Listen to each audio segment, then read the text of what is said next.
This is the Dallas Morning News. It's Thursday, January 22nd. Mostly cloudy today and a little cooler than yesterday with a high of 58. More clouds will move in this evening, bringing rain later on tonight. The overnight low will be 42. Of course, all eyes are on what's happening in the next few days. Rain and plunging temperatures on the way tomorrow, with freezing rain Friday night ushering in colder air, snow, and ice for Saturday and Sunday. Once the mercury drops below freezing, it will stay that way until a warm-up on Tuesday. Lows this weekend are expected to be around 13 degrees. As the big winter storm nears, some North Texans are getting to their local stores while they can. Grocers around the region are seeing more activity as folks stock up. Key items include water and extra food that do not require cooking or refrigeration, such as dried fruits, nuts, and granola bars. Other items include flashlights and batteries, baby needs, and first aid supplies. One shopper said, "You don't really need to be comfortable, you just need to be okay." And it's a sentiment shared by many as the region braces for a massive storm that could put North Texas into a deep freeze, upending the ability to pick up needed items from nearby shops. The incoming weather brought back memories of the massive storm and catastrophic electric grid failure back in 2021. One report found that nearly 70% of Texans lost power at some point during that storm, and about half of Texans lost running water. In other news, Garland ISD's board voted Tuesday to support a proposal that would end more than a half-century of court supervision. The 6-0 vote came weeks after the U.S. Attorney for the Northern District of Texas filed a motion seeking to have the district's 56-year-old desegregation order lifted.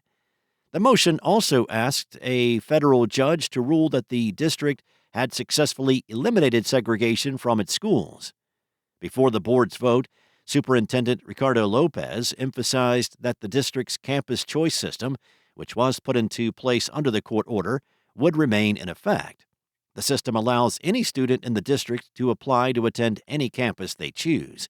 It also caps the number of white students at each campus to within 20 percentage points of the district's overall enrollment.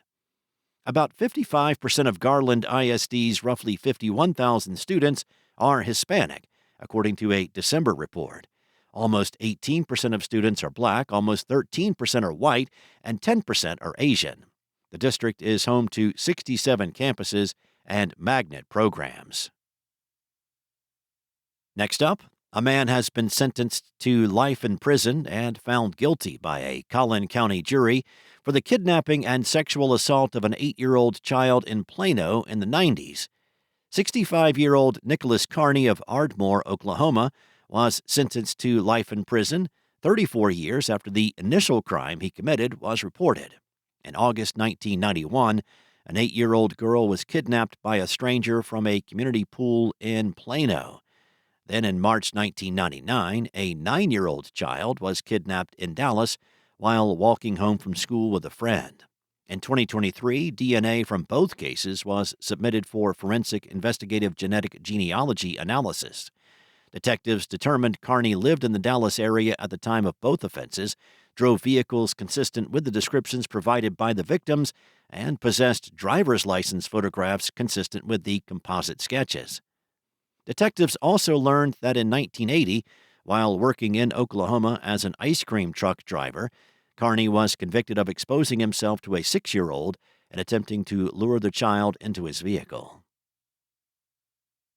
And after 5 years serving Southern food in Dallas's Lakewood neighborhood, Palmer's Hot Chicken will close at Mockingbird Lane and Abrams Road and move to a delivery, catering, and food truck business.